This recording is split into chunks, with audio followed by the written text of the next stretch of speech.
We are super excited today. I have a gentleman that is a bodybuilder, a power lifter in the Hmong community, and he's been doing it. We're going to give us his backstory. How's it going in the East Coast, James? Ooh, pretty hot, man. Hot and humid, man. Down in Georgia.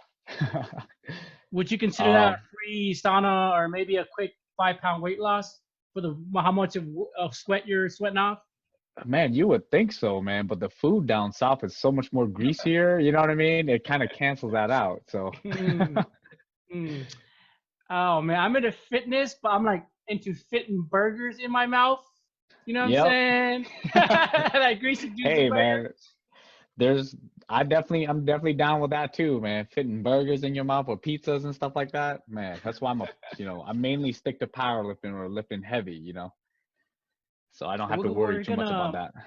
we're gonna get into that too, but let's go back in the younger days when Okay. you were a teenager. Did you ever think you're gonna be given this lifestyle or choosing to be a power lifter, or did you get bullied and maybe in school? That's why you know what that you're just a little near 100 triple digit Asian kid got picked on. You're like, you know what? I'm gonna turn my life around and got into fitness. Is that even a close guess or not? Something like that. Um, I mean, when I was younger, I guess you could say I was almost bullied by my own brother. He was kind of like my biggest bully. I don't know what it is, with family members, but you always got like one or two that tends to bump head a little bit more when you have a large family. So I have three older brothers, but the one that's about like 2 years older than me, he was like my biggest bully for whatever particular reason. He used to always make fun of me, saying that I'm short, because I'm like 5'2" and he's about 5'7". So for Hmong people, that's pretty tall.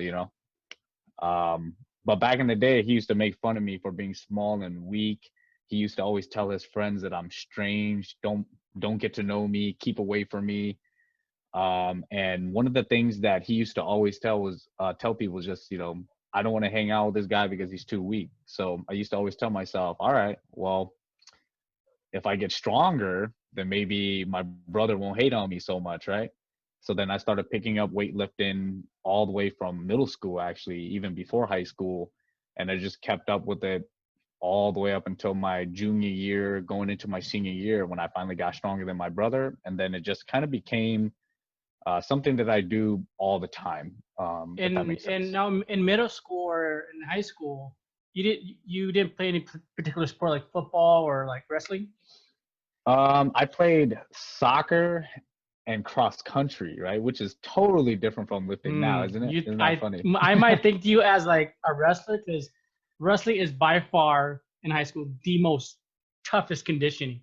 I used to wrestle. I know as a high school, that's the only thing I did was wrestling. It is by far the most intense Mhm. um, conditioning you get yourself into versus Yeah, I soccer. I wanted to get into wrestling, but for some reason my skin is like very sensitive. So I used to always get like staph infection on my face. So I don't know if you could see like some of the scars on my face, but a lot of that was contributed to like mat burns, and all that staph infection kind of messing up my face. So that was one of the reasons why I couldn't get into wrestling. It's because it was physically impossible for me to wrestle. Yeah, and another thing I hear about among wrestling is ringworms too. And Well, yeah. Well, having luckily I your never had issue, it. yeah, having your issue, you're about to pick it up a lot easier. I'm Hmm. glad I never had that too, doing wrestling and keep myself Oh, cleansed. that's interesting. I wonder if what I had was ringworm, because when I went to the dermatologist, when my face was like covered up in scabs and staph and stuff like that, they didn't really know what it was. So they literally just Possible. started, yeah, they just literally just started cutting my face up, draining all the blood and all that, and they just gave me the strongest medicine that they got and hope for the best. And I'm luckily I'm all right. So yeah. Luckily, you're right. It's not worse than what it is already uh-huh. now. During that time in high school, was girls kind of having the same issue with you too? Kind of like you're Shoot. cute and scrawny, but man, you kind of weak and small, like getting picked on like your big brother kind of thing. But in a women way. Yeah. I mean, I would say that maybe I was the cute little Asian guy, you know what I mean? So I didn't have a lot of issues. But I guess after I had that little staph infection, everything kind of changed a little bit. I have to work a lot harder. You have to be funny now, right? You got to be nice. You got to be all kinds of, other things that you wouldn't normally have to do just to get some of the girls. You know what I mean? When you're not as good looking as some other people or as tall, or money and all that. So girls themselves was kind of difficult growing up, in high school. But Still that's now, the technically. that's but that's the interpretation. Technically, I feel like you and I, we just do you, man.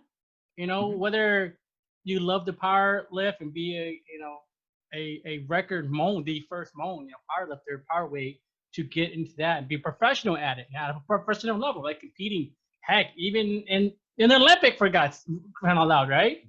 That's like Yeah, a yeah, whole pretty nother much, yeah. level, right? Imagine being a Hmong, right? And then being in the Olympic. We have obviously a Hmong girl doing gymnastics, but not quite a Hmong man getting to that type of level. Who knows? You could be the next guy into that kind of Yeah, level right. of, Exactly. competing. And I'm pretty sure you competed here and there. Am I correct? Yep. I mean, I've been on, so like for powerlifting, we are like a side Olympic games. So like, the Olympics, they can only have so many sports, right? But powerlifting is one of the sports that could be implemented into the Olympics, depending on, viewership and, drug testing and stuff like that. Because, drug testing is like very big in the Olympics. And, for any kind of strength or athletic, there's always going to be a lot of steroids involved. And, when we're looking at stuff like, again, not trying to hate on them, but like the Russian teams or the Ukrainian teams and some of these Chinese teams that are always like popping for steroids and stuff like that, it's really hard for powerlifting to get the kind of prestige to be Olympic level. But if you just want to talk about the Olympic level, I've competed on the USA team 6 times internationally already. So How did you do? Um, 2 times I came third place. And then the other 4 times didn't do so well, kind of like ninth or eighth. When you're competing against like the national champion or the strongest person of their country, there's a lot of pressure. Anybody could win. It just depends on the time, the day, the training, and honestly, even luck. Because if you're competing against like a Russian team in Europe, it's going to be hard to compete against them because they only have like a couple hour time difference versus us from the USA, where the time change is like 12 hours or something like that. So imagine trying to deadlift 600 pounds at like 2 or 3 in the morning. You know what I mean? That's not normally something that a lot of the USA lifters tend to do. So whenever we go overseas, there's always that discrepancy of Time how switch. strong Yeah, can we time be? out. Yep. Click. Yeah, Yep. time lag and jet lag and all that stuff too. Yep. And then Uh, food even.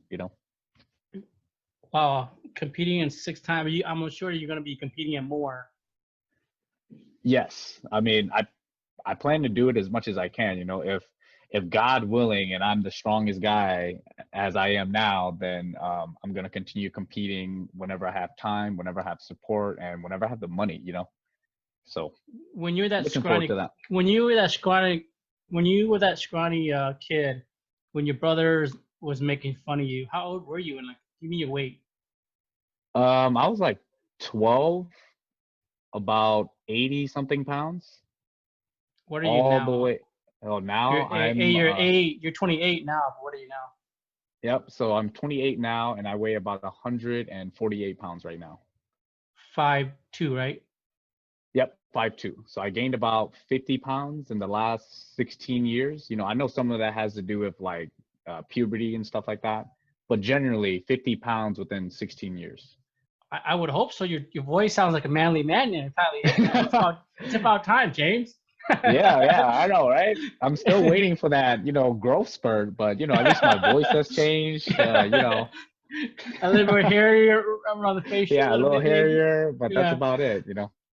Wow, I didn't know you're 5'2", 140. I'm bouncing around, right? I was at 155. I dropped to whole 10 pound with a lot of conditioning during this quarantine. I'm at 145 and right Nice. around that area.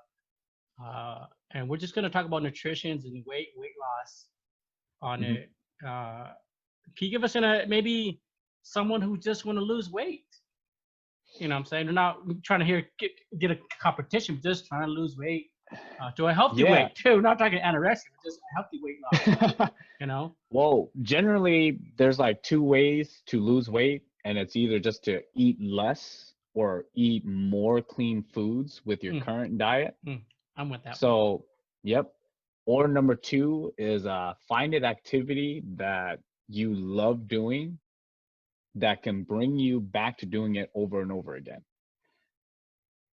So what I mean by that is like I think a lot of people get this pre-notion like in order to lose weight, I have to go to the gym.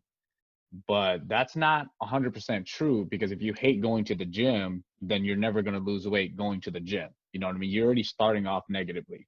So, like, if you're a person that likes mixed martial arts, maybe instead of going to a weightlifting gym, maybe you go to like a Brazilian Jiu Jitsu gym or a Muay Thai gym and go 2 or 3 times a week that way. That way it has more purpose for you, where you want to go and learn how to do mixed martial arts while using it as exercise, self-discipline, and all that stuff. Let's use Sunisa Lee as an example.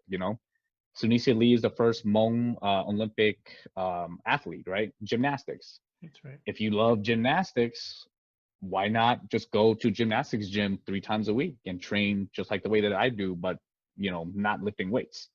If you like running or biking or soccer or something like that, 3 to 4 times a week, just do the activity. You don't even have to be good because your goal is not to be good at the sport.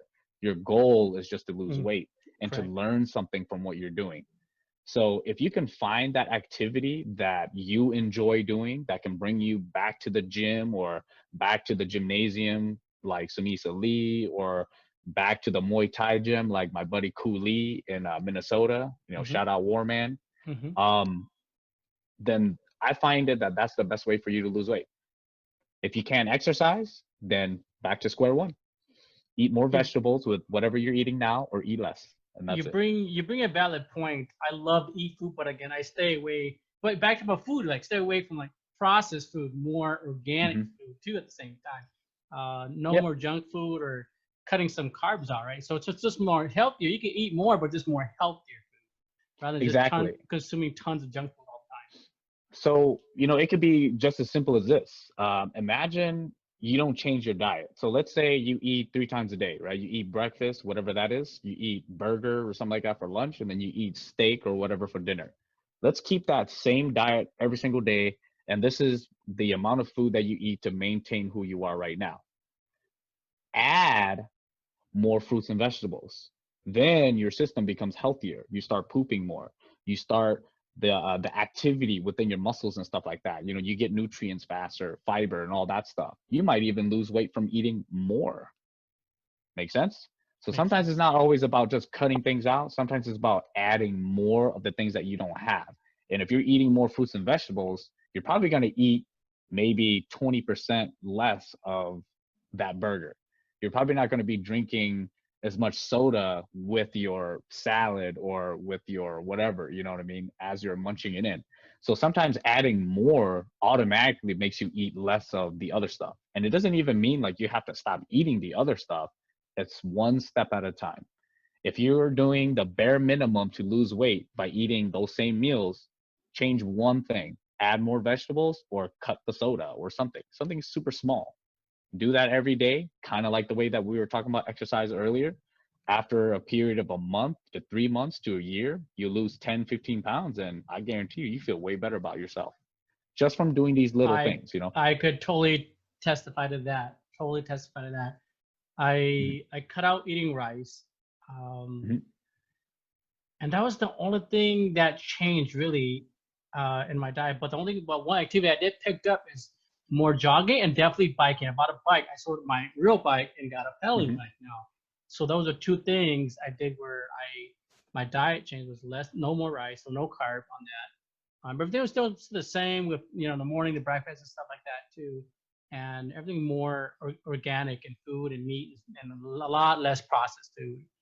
And then Yeah. being active, were you talking being active with those 3 days, whether you like biking or jujitsu or boxing, right? Just being active in those 3 days Hmm. and keeping that routinely, correct? Exactly. And I find that is the most important part about losing weight or just being fit. I mean, a lot of people like to look at me and they'll say, well, I can't lift as heavy as you. You know what I mean? That's the reason why I don't want to lift weights. Well, I can guarantee you that 99.9% of the people on this planet can't lift as much as me. So you're not wrong there, right? But the idea is just to go to the gym. If you don't even want to go to the gym, then you're already losing. Why force yourself to buy a $30 to $50 gym membership if you're not going to go? Why buy a $300 bicycle if you're not going to ride it, right? But the idea is because you like biking, when you think about exercise, you'd be like, oh yeah, let me go ride my bike for like 20 or 30 minutes. Boom, perfect. That's all you really need, if you're just trying to maintain your body. Now, if you're trying to compete, that's a whole different story. You know what I mean? You already know you're going to have to put the work, the recovery, your nutrition, your sleep, everything has to be so much better. But you're not trying to be an international level cyclist, right? Yeah. You're just doing No, it for general health. So correct, correct. just keep it general then. 20, 30 minutes, way more than enough time. 3 times, 4 times, 5 times if you're feeling good. Perfect. Don't even need Now to change your diet. is now is now is overing exercising, overing doing it, is that wrong for you too? I guess that would depend on what you mean by over. I mean, if you're riding your bicycle, let's say 7 days a two, week, yeah, working out 7 days a week. mhm. Then the question would be, are you sore? Are you hating yourself? Are you stressful because of Maybe that? about maybe more like, not, let's say muscle soreness. Yeah, well, so if we're speaking on muscle soreness, then yes, there is a such thing as doing too much, but your body will tell you that. You know what I mean? If your joints are aching, if your sleep isn't good, or maybe you're just irritated more than normal, then you have to sit back and ask yourself, like, hey, exercising maybe 7 days a week is a little too much, and I need 2 or 3 of those days just for myself to be lazy. You know what I mean? To do other things, watch TV or hang out or do some other things. If that's what you need, then that's how you know like 7 days a week is too much and you need to tone it back down. Because everything, you're imagine your life is kind of like a cup, and you're adding all these different things into your cup. And if exercising, right, is gonna make you go beyond the capabilities of your cup, then you need to take a little bit of the exercising out of that cup. Because there's also other things that are important in your life too, outside of just the physical aspect of your life. So sometimes you have to also think like, training 7 days a week, is that going to be something that's going to positively influence my life in other terms of my life, if that makes sense. It does make sense. We've been talking about the whole time. We've been talking about all about physique. But if Mhm. you think about it, it's the mentality too that cabs you go at least minimum 3 days to the gym, right? Minimum Mhm. 3 days to bike. It's mentally telling you, I want to lose weight or I want to keep a good certain weight. That's why I want to have a minimum 30-minute bike ride each day to lose weight or to keep a certain weight. So mentally too, just always not physically. Yeah, Um, and again, thinking about just all the things that you can now do if you're more healthy, like just getting up for bed or moving around, you're not feeling as big or you don't feel as bloated all the time. Maybe even just digging a little deeper, but like making love or doing these things become a little bit easier. Those are all the little, nicks and tricks that is letting you know that the amount of exercise that you're doing is optimal for your lifestyle. Now, if you're doing too much, then something else is going to suffer. For example, for myself, I've trained 28 days in a row one time, one whole month, because I got injured in my shoulder and I couldn't work out for 2 months. So I kind of went a little crazy. And then I decided if I didn't work out for 2 months, let me just go ahead and work out one whole month all by myself every single day, right? And that was too much because then it started taking away from the other things that I could be doing with that time, such as resting, such as building relationships with like my parents more. You know what I mean? Some of those things are also very important to who you are as a person. So I'll also understand like doing too much, it could be detrimental, not just to your physical body, but like to other aspects of your life.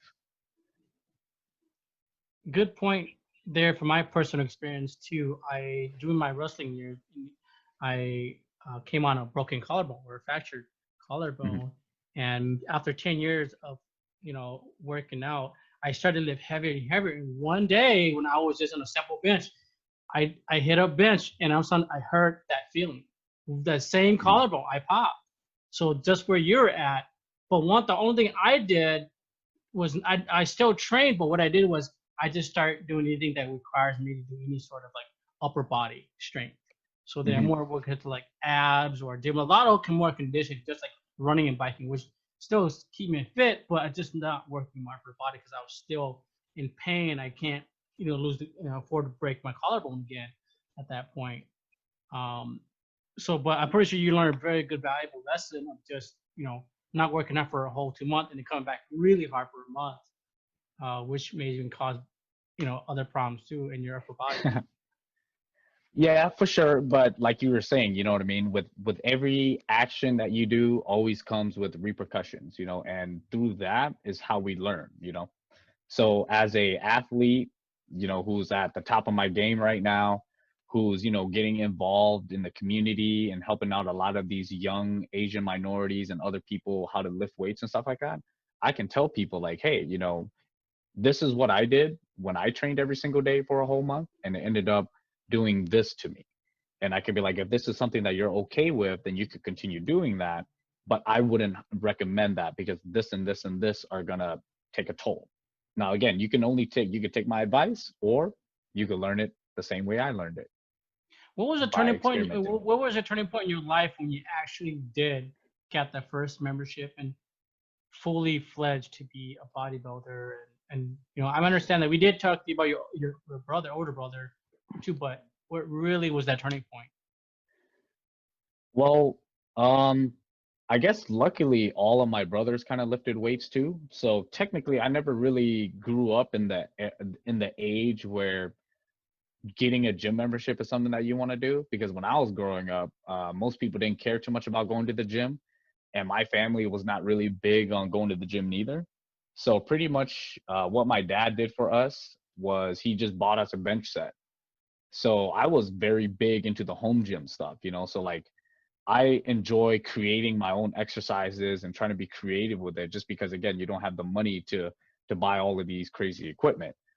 So I personally ended up loving lifting weights just from training at home, from the comfort of my home to getting as strong as I can. And then, when you end up going to public gyms randomly to go train with some of your friends, because they got free gym memberships so they can get you in for free, and you show off, how your hard work, that's when it began to kind of click a little bit for me. Like the gym life is something that I want, because you always want to be around people who celebrate you, not tear you down, And if you're going to the gym and people are like praising you, or like they want to train with you, they want to get to know who you are, versus what used to be where people used to hate me, kick me to the curb, don't want to hang out with me because of these things.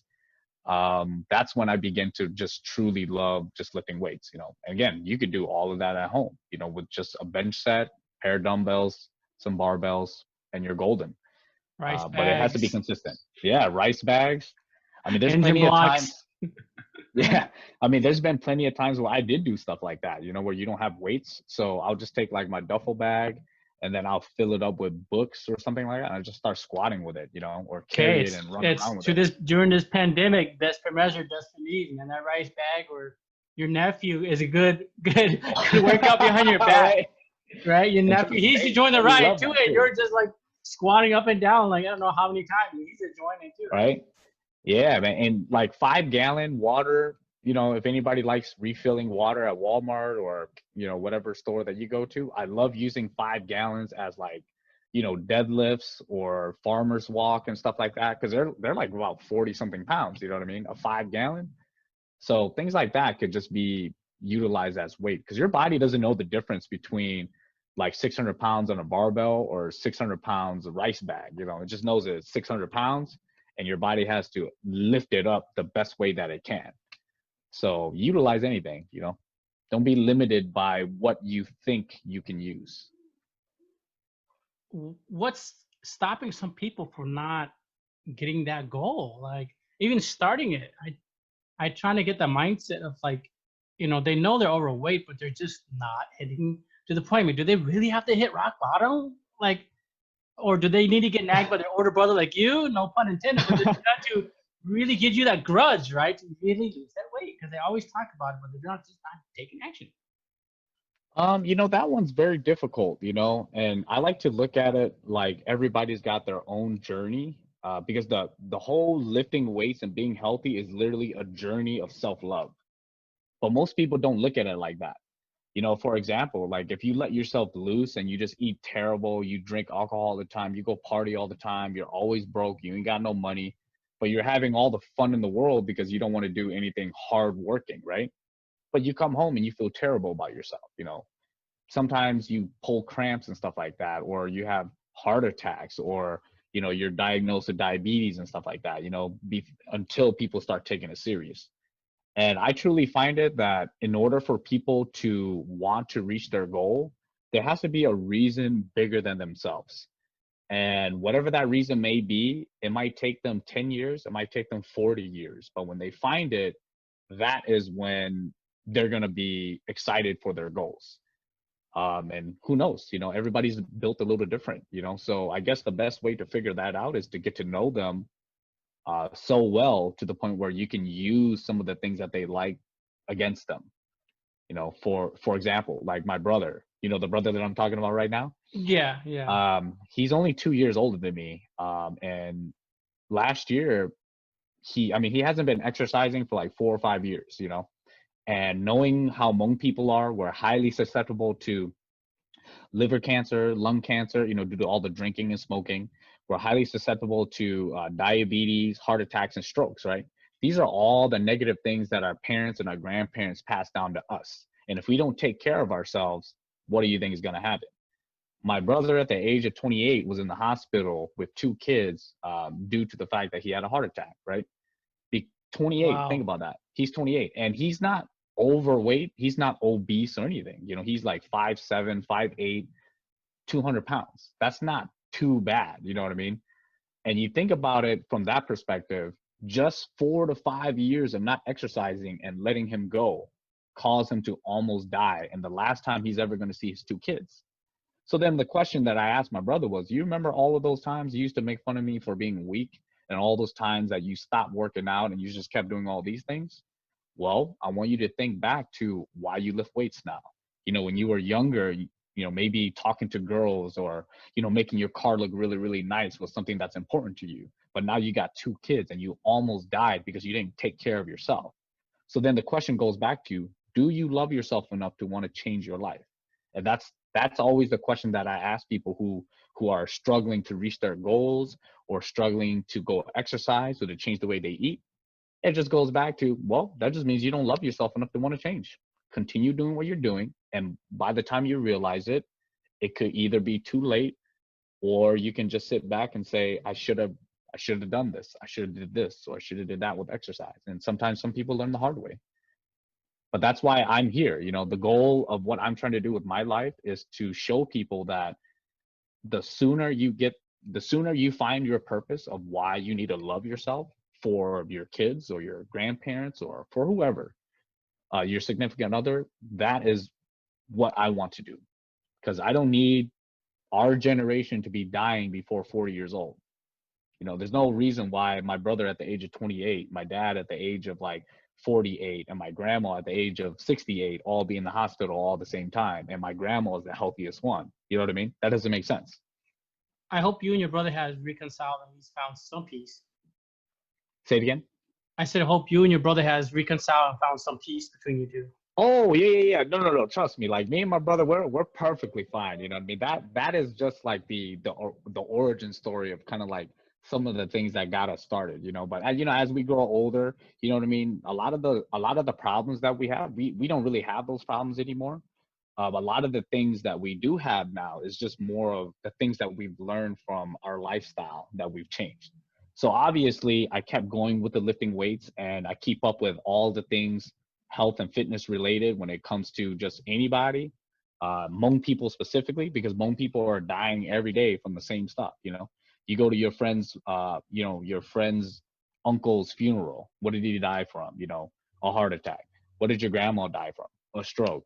What did these people die from? Diabetes. And you hear the same story over and over and over again. And you think back like, man, if these people are dying from these diseases, what's going to happen to us? If we're dying at the age of 20 to 35, what's going to happen to your nephew? Is he going to die at the age of 18 from a heart attack? You know what I mean? And if the age keeps getting younger and younger and younger, then someone's got to do something about it.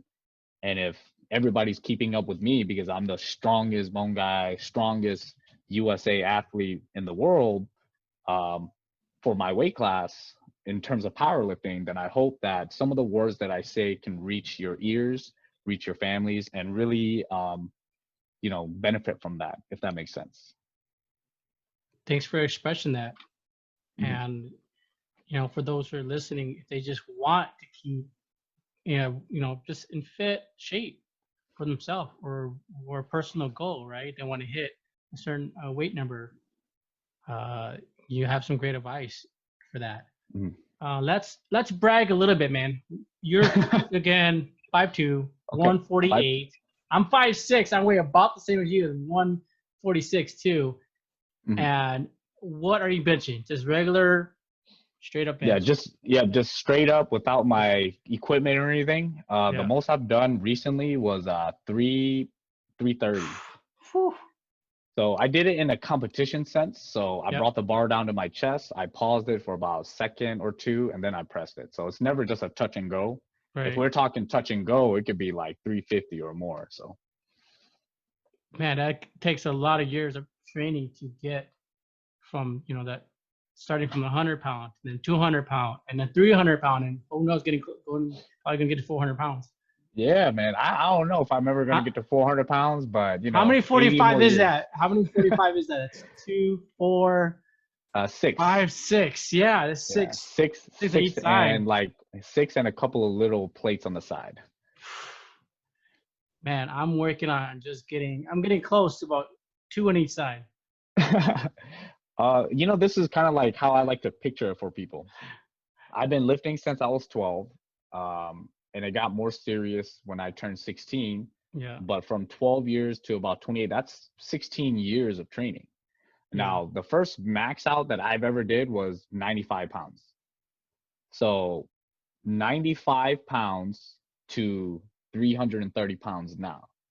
That's like 230 pounds within 16 years. Cheers. Now, if you divide that within the last 16 years, I've gained about 5 pounds every 4 to 5 months. Now ask yourself, do you think you can gain 5 pounds on your bench press in 4 to 5 months? That seems reasonable, right? That seems reasonable. Yeah. Now the question now is, you're not amazed by how strong I am anymore then. You're actually more amazed by how long I've been able to do that for the last It's just 16 years. being persistent at it.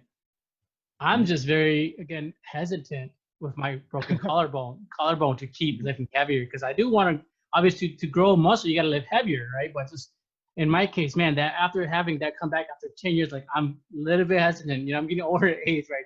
I can't afford to have my collarbone come back, and it did. So I kind of, again, stopped lifting heavy, but I still maintained an abs and all the other workout to keep it. Yeah, I mean, nowadays, technology is so good, and that's actually one of the reasons why, like, I love doing equipped lifting as well, where you wear like protective knee wraps or bench shirts and stuff like that, and you're able to lift way heavier than you normally can. But a lot of that stuff is just to protect my joints, you know what I mean? To protect my knees, to allow me to continue to lift for long periods of time, because most people say this to me all the time, like, you need to stop lifting weights because you're going to break your back or you're going to hurt your knee. And I'm like, well, your back is already broken and you're walking with a stick and you didn't lift as much as me. So, you know what I mean? The goal is to be able to be at your age stronger than you, but without any pains. And that's where knee wraps, if you have shoulder issues, you can buy like a bench buddy or like a slingshot or something like that, where it protects your chest every time you bench press. So that could be like an alternative for you as well, if you just want to continue to lift weights. Yep, I've heard of them too. But I do continue getting more weights and just slowly, gradually incrementing, every year, as just keeping in shape for myself, Yeah, But besides benching, and what about squats? Right now, 500. 500 on the dot. 500 on the dot. Is there something Yeah, you want to break? 500 on the dot. Is there like a deadlift or something you want to break? Um, I mean, I deadlift 600 pounds right now, but technically, I don't really care too much about the number itself. I think I've gotten to a point where, regardless of if I win or lose, people recognize the hard work, the strength, and the numbers that I put up already.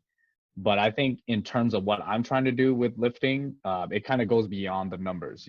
I think for me, what I want to do is to be able to create more lifters that could be just as strong as me or even stronger than me.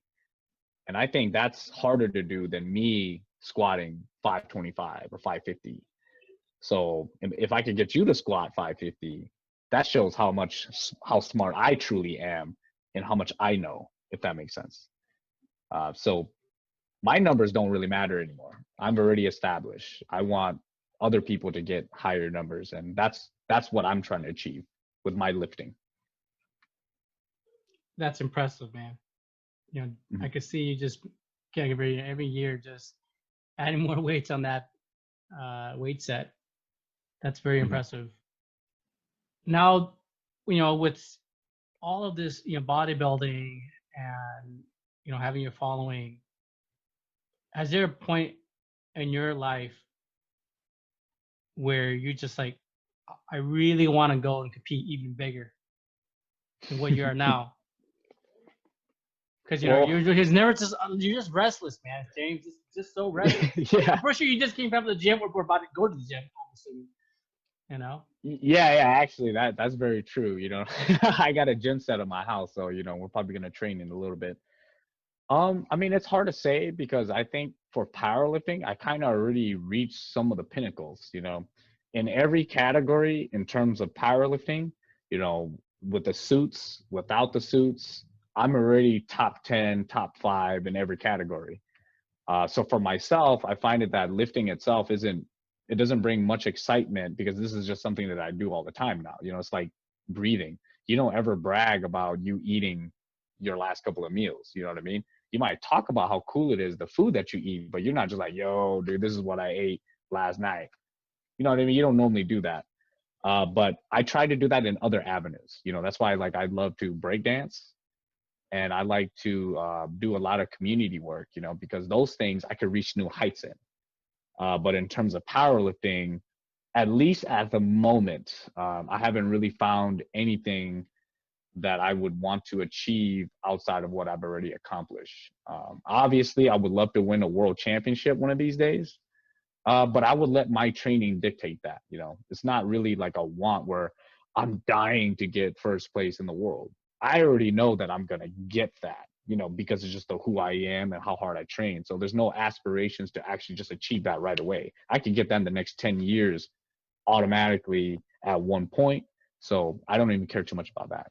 But I am trying to get, air flares one day. I am trying to, what I mean? I'm trying to spin in my head. You know what I mean? Those things for me, is much more difficult than lifting weights. Maybe starting a podcast. Oh, I actually do have a podcast, that's so I do have a podcast. that's great. We'll talk about that in the end too. Yeah, yeah. Man, it's been a pleasure chatting with you, get to know you a little bit more and where you're Mhm. heading. And I see you on social media, and just seeing you just pushing bars back and forth. I'm like, wow, this guy's strong, man, really strong. But like if you follow any journey, it no matter it's a business or yourself or anything, right? It's gonna take years of slow builds, right? Slow Mhm. increase of every year. It's just not gonna happen overnight where you're just gonna bench 600 pound or whatever. It's just gonna be Mhm. slowly building. But again, the key point is being persistent, right? That minimal maybe 3 days, three Yes, days, sir. 3 days out of the week, right? That minimal, right? Just keeping that um, and keeping it. And of course, 15 years goes by, you look at yourself in the image with no shirt, you're like, man, I look really good. You know what I'm saying? I Right? look really good. For my age, right? And you're getting to your late 20s now. Imagine yourself going to your late 30s, right? Mhm. So for those who listen out there, Keep it up, man. You're a great inspiration, and I'd like to see you more in the community. And hopefully do air flares for show for us on the show too. Right, man. One day, one day. I'm a power lifter, but I can't do any of these power moves, right? What's up with me? So I need to step up my game. I need to step my game up, right? See? So So next year gym ship, is there like a nice space where it's cardboard laid down and everything too? It's taped, everything. yeah. Actually, we do got that. Yeah, we do That's have that. awesome. That's so awesome. Hey man, Man. like for me, man, I like old school stuff. You know what I mean? I enjoy, you know what I mean? I mean, I love all the technology and stuff we got nowadays, Yeah. but I just enjoy the moment. I enjoy like the old school aspect of appreciating what you have and not what you want. So I really dig all that stuff. Don't need no fancy floors or anything. Carpet's okay. Cardboard's good.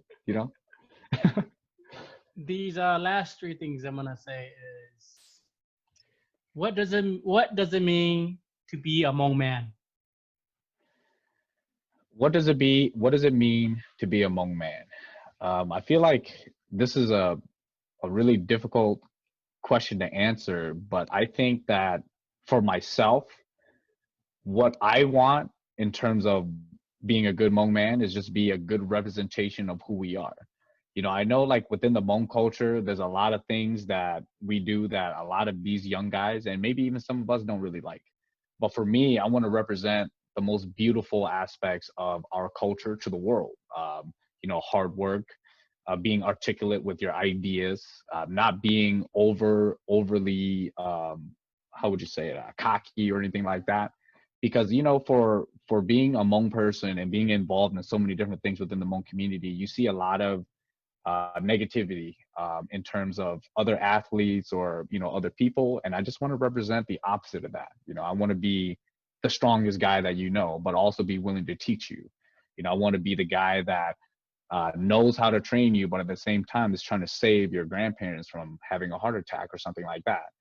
And I feel like understanding who we are as a people, our history, respecting it, even if you don't follow the Hmong culture, and just being who you are and never backing down from that.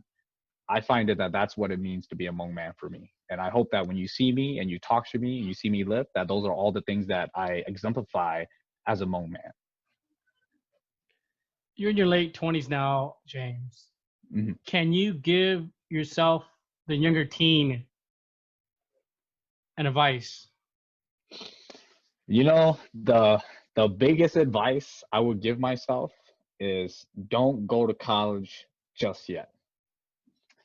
I find it that, as I've gotten older now, being a weightlifter, a personal trainer, this health enthusiast, if you will, is actually what I should have been doing the entire time. But because of our parents and other people's influences, I went and married a girl that I didn't love, or I went and married a career that I didn't love. And I find it that was very stressful and detrimental to who I am as a person. And it took years of being broke and homeless and not being able to eat for me to realize that being happy is more than all these things that I've been brainwashed to believe. So when you're 18, the first thing you do is that transition to college, and everybody pushes so hard on that. And I want people, if you're listening to this, to take your time. Once you turn 18, that's kind of like your past, that you're done with school and you have all of these different opportunities to gain experience, to travel the world, to do all of these things, and then figure out what it is that you want to do. And by that time, you can truly say, by however long it takes, to say, this is what I want to go to school for, and this is what I want to commit myself to. But a lot of people would tell me the opposite. You need to go to school. You need to do this. You need to do that. And it's like, well, it's also my life. And now that I'm older, I wish I could have told myself that. Don't be blinded by what other people want for you. Live your life and find out what you want for yourself first, and then commit to it. Lastly, James, we can't thank you so much for your time to coming on our podcast. Please give us a quick pitch, about where I can find James, where I can follow you, how can I live with you, man? Yeah, just really quick, again, appreciate you for, having me on the podcast as well. But if you want to look for more information from me, you can follow me on Instagram, Hmong Powerlifter. You can also follow me on my YouTube, Hmong Powerlifter. I have a podcast myself called Biography of a Hmong Man. Pretty much all I do there is I talk a lot about what we're talking about now, about the health and fitness in the Hmong community, a lot of the controversial stuff within our culture currently, now that we live in America. So we're really trying to hammer down, like what makes Hmong people and our culture so unhealthy, from all perspectives, not just the physical and the mental. We're even going into spiritual, religious, cultural values and stuff like that on my podcast. So you can find that on Buzzsprout or Spotify, Biography of a Hmong Man. And honestly, if you just want to get to know me a little bit more on a personal level as well, feel free to follow me on my Facebook. Send me a friend request. You know, send me a message or something like that first, so you're not like, so I'm not like creeped out by just a whole bunch of random people saving me. But generally, send me a little message and be like, hey, I heard you on this podcast or something like that, and I just wanted to save you as a friend. Much more personal for me, because I don't just save people just to save them. So if you've been waiting on my friends list to be my friend, I'm not going to save you just because you send me a friend request. I only save you if you send me a message, and then I'll save you. That way I know you're not a robot or someone trying to sell me, some stuff from Thailand. But that's pretty much where you can find me. Well, thank you so much for your time. We're very, very appreciative. I'm pretty sure you got 500-pound to pick up and bench and stuff like that. You're probably gonna go work out, man. I'm glad I Yes, could sir. join you. I'm glad I could join you because you're out in Atlanta or Georgia. Yep, in Georgia, Winder, Georgia. So if you want to Yeah, find it's me, come a work out with me, man. bit Come to kind of my a house, far man. We go drive work out. to bench a little bit For there. sure. But yeah, but it's For the sure. thought that count. That's nice. Again, thank you. Yeah, if you're ever in so town, much. Yeah, thank you so much again, man. Yep, no problem, man. Thank you.